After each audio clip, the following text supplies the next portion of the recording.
Hiya, it's Robert from Chatting Tracks. How you doing? I'm off to London today. I've got a guitar day. It's all about guitars today. So first of all, I'm going to meet my friend Andy Parker that I do the album deep dives with, where we take an album, take it apart and look at why an album works. And we're going to meet him in Camden, and we're going to go to something called Scald. And apparently a photographer's gone and take a photograph of the most famous 100 guitars of all time, or the most well-known guitars, and it's basically done an exhibition of these guitars, and you get a bit of info while you're there, so we're going to check that out. Anyway, stay tuned, subscribe if you like the video, and yeah, let's get to it. Chatting Tracks, let's talk music. Right, so I'm here with Andy Parker, we're in Camden.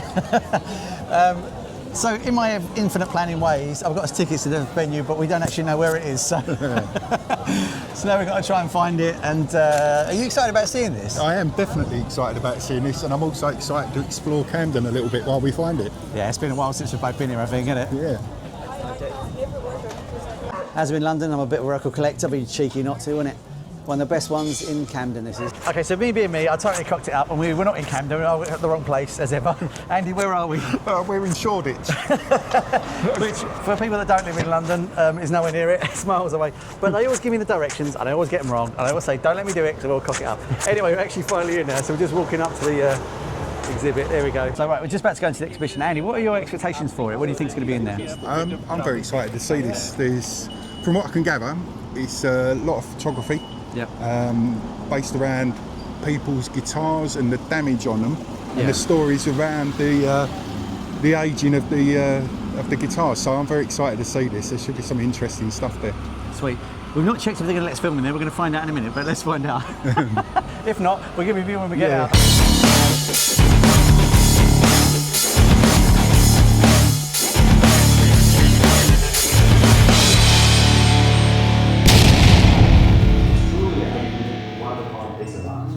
Lovely, isn't it? Yeah, it's so cool. So Andy's going to show you get headsets when you walk around that you put on, and you've got a keypad that comes with it, and then you basically type the number in the keypad and it will tell you the story of the guitar. So cool. So cool. The guitars are 3D, I don't know if it pops out in a minute, but we're going to show you some of the guitars as well. Let's take a look, shall we? Straight up, we've got a Peter Buck guitar from REM. Oh, look out. This is Andy's favourite, so he's going to love this one. Wow, I don't know if you can see this on the video, but the actual detail on the photos is incredible. Look at that. That is amazing. Look at the scratches. Yeah. So that's amazing. That's the almost 3D photograph. That is incredible. Look at that. And then we've got the Funkmeister himself, Nile Rodgers. Oh, look at that. I think that's the $1 million guitar that he played on all the tracks. Look at the detail in these photographs. It's amazing. 1960 Fender Stratocaster, and they do the back for you as well. Look, I love this when you get guitar rub like that, belts and sweat, and absolutely wonderful. Look at that, absolutely wonderful.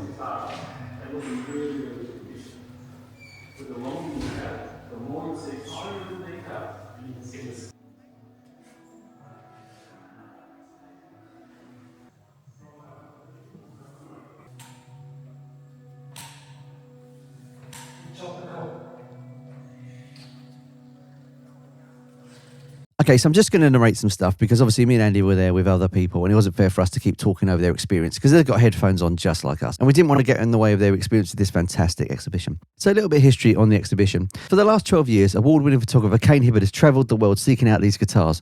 He was shooting on stages, in green rooms and hotel rooms, as well as being invited into the artist's creative spaces and homes across the globe. And they did this to photograph their precious instruments in true life detail, front to back at a 1-to-1 scale. Someone said to me, Robbie, how much are the tickets for this thing you're going to? And I said, well, they're £25. And someone said, do you want to pay 25 quid to see a load of photos of some old guitars?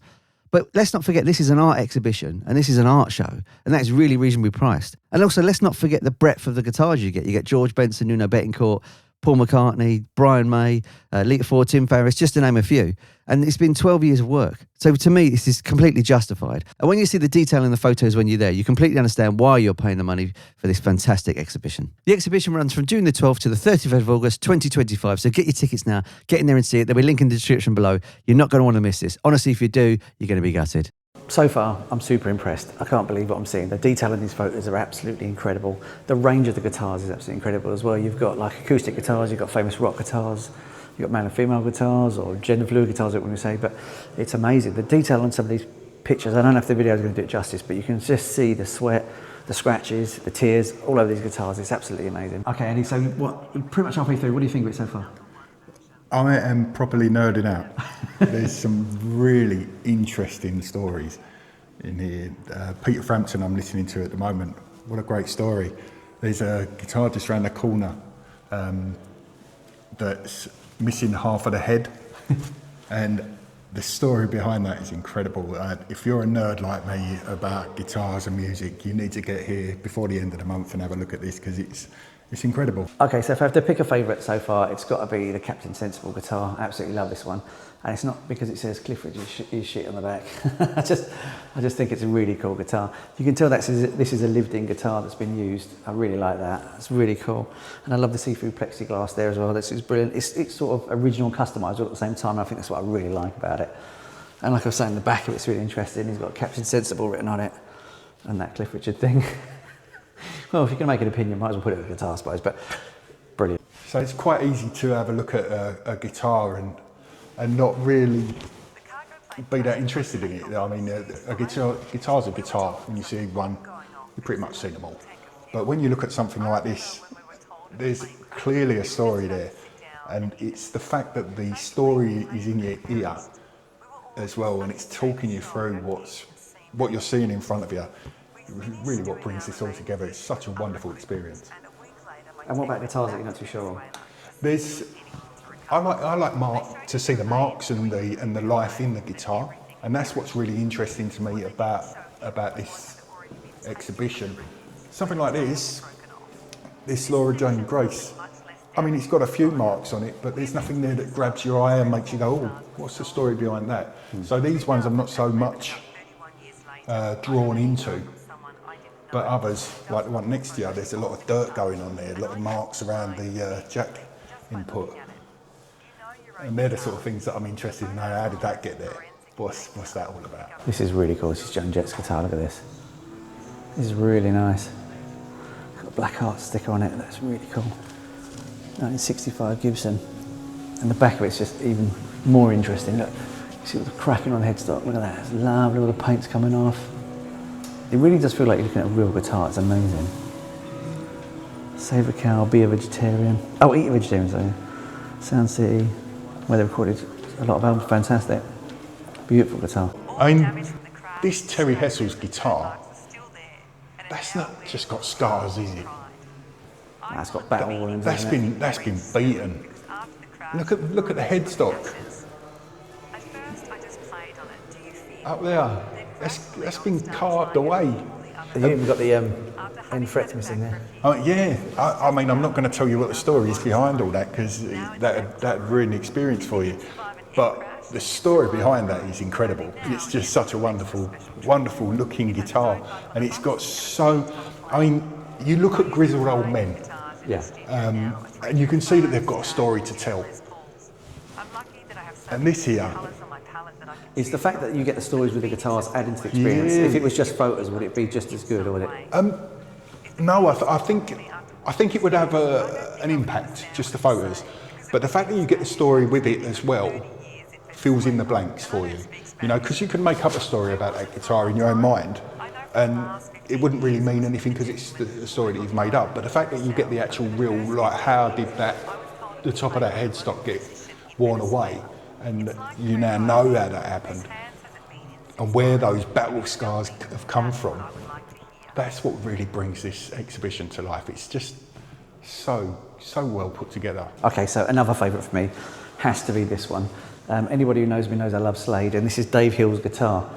Slade are one of those bands that are one of the most underrated in the world. I love Slade. They're so fantastic. Like, ignore the Christmas record, just the rest of the stuff is brilliant. Yeah, I love the fact they've got Dave Hill's guitar in it as well. And this is a workhorse guitar. You can see where the back is scratched. Check that out. It's absolutely fantastic. I know I say fantastic a lot, and I got hit up in the comments last time, but sometimes you just don't know what to say because you get so overwhelmed with what you're seeing. It's the first word that comes to your mind. Anyway, Dave Hill's guitar, brilliant. I've got to say, and I really love the building as well. Like, they put it in a sort of art house installation, sort of warehouse type thing. It's got a real lovely vibe about it. It's got a great feel, hasn't it? And it gives it the sort of music feel as well as, yeah, really cool. There it is. I was wondering if Tom Morello's guitar was going to turn up. Tom Morello. Fantastic. I've seen him play that, and it's an amazing guitar. It has an amazing sound on it. I'm the Homeless.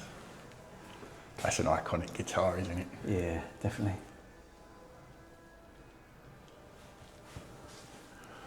Then we've got, you know, we've seen Hofner's bass. This probably has to be one of the second most famous guitars in the world. Oh, absolutely. Without a doubt. Built by Brian and his dad, made up of an old fireplace. You know the stories, we don't have to go through this with you, but the Red Mate Special, absolutely amazing guitar. And this is what I love, like Andy was saying earlier, you get all the bumps and scratches and details. Look at this, you can see the original gaffer tape that they put on the back, and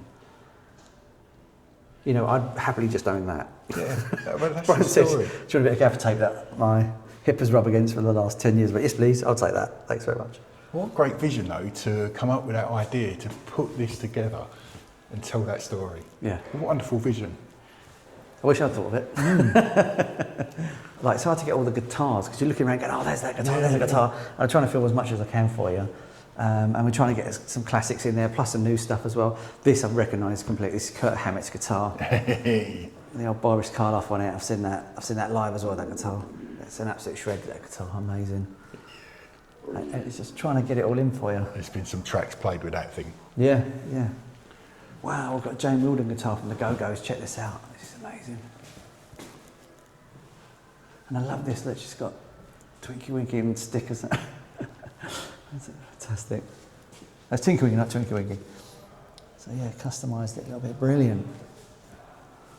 And then you've got something what you thought would be really colourful, but it's quite plain in its thing. This is from Slipknot. This is Jim Root, yeah. You figured that'd have all sort of stickers and blood on everything. Yeah. Amazing. And on the back. Andy's just laughing at something which we're going to get to right now. That Keith Richards would. Fantastic. This is great. Bob Weir, wow, from the Grateful Dead. Fantastic. It's a lovely blue. I don't know if you can see that on the camera. It's got a lovely blue. Look at this. Alice in Chains. Wow. Look at the scars. Andy, you're like a kid in a sweet shop, mate. It's great. It's fantastic. Look at this as well. Oh man, that's been played. Yeah. That's amazing. Yet again, loads of detail, sellotape holding the guitar together. And the back is just as interesting as the front. Look at this, wow. I love that. Look at this old sticker they put on it. This is when you get real workhorse guitars, when you get all this detail. Yeah. There's some really interesting stuff in here. It's really cool. Yeah, look at the shape. I don't know how comfortable they are to play. They must be real sort of... Yeah, the angles must be difficult. It's Gilby Clarke from Guns N' Roses. Wow. That's a lovely guitar. Have you heard of Lita Ford? Yeah, I know Lita Ford. Look at Runaways. Ah, the Runaways. Yeah, look at that, double neck guitar. That's a lovely guitar. I've never been a fan of the double neck guitars. No. I don't know what it is about. I just think they're awful looking. I don't get the fascination. I get it's easy to play because you can go with like acoustic and 12 string, whatever. But I just don't get it. It's just me, I think. I think this man's falling in love with everything he's seeing. Gilby Clarke's guitar. Look at the look at the engraving.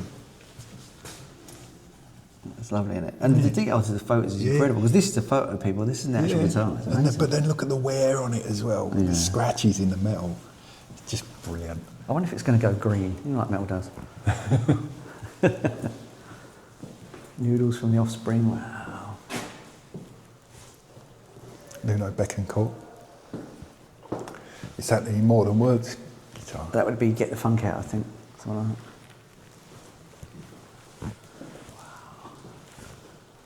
Ryan Adams, it's cool. Wow. I recognise that guitar. I think it's on the album cover. Oh, I love Robbie Krieger. Oh, nerd.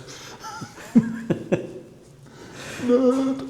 Okay, Andy, what is it about that guitar that's so special to you? Oh, it's just the Doors are, in my opinion, one of the greatest bands to ever walk the planet.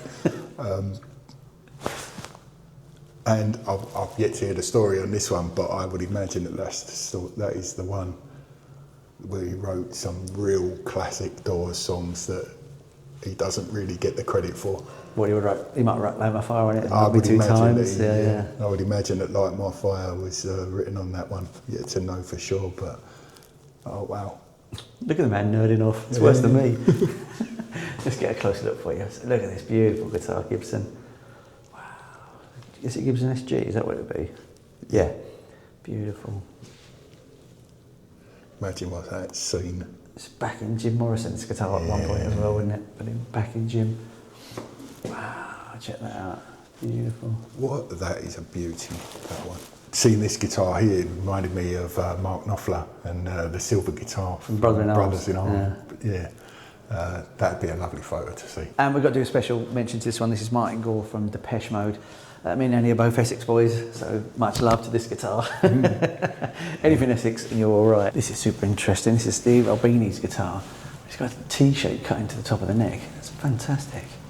I'm hoping that's the Steve Albini that produced Nirvana records. Because that'd be lovely if that's his guitar. So I know he played in a band before. Can't remember off the top of my head what they were called. Probably written on there. I'll have a look in a minute. Yeah, look, there we go. Beautiful. Just want to mention Donita Sparks' guitar there. I really loved them, L7 when they came out. They're such an interesting band. Controversial in England. They did something on a TV show called The Word. I'll let you Google it, I'm not going to talk about it. But, you know, great girl band from the time, and that guitar is really important. Their biggest track, Pretend That We're Dead, must have played it on that. And that guitar just brings back so many memories when I hear it. It's just absolutely amazing. Hello. It's really cool. Okay, so you've got this really cool bit at the shop. You can do a U, do your own air guitar, and you can put your own guitar on. That's fantastic. Andy, come on, get in there. Give us your air guitar. Oh, it's quite a meek guitar. Right, so we just come out of the exhibition. Andy, what do you think? I thought it was incredible. If anyone loves their guitars, loves their music, it's an absolute pleasure to walk around there. I could have spent hours and hours in there. Unfortunately, we're on a bit of a time push today. We've got other places to be. But yeah, met a lovely lady. We shall certainly be making an effort to get back there. Definitely. So the staff are super friendly in there. They're absolutely amazing, and the exhibition is laid out beautifully as well. The way they've laid it out is brilliant. Obviously, like I said, you get the headsets, you get the history of the guitars as well, so you don't have to get bombarded with lots of stories if you don't want. You pick the number and you get that guitar story as well.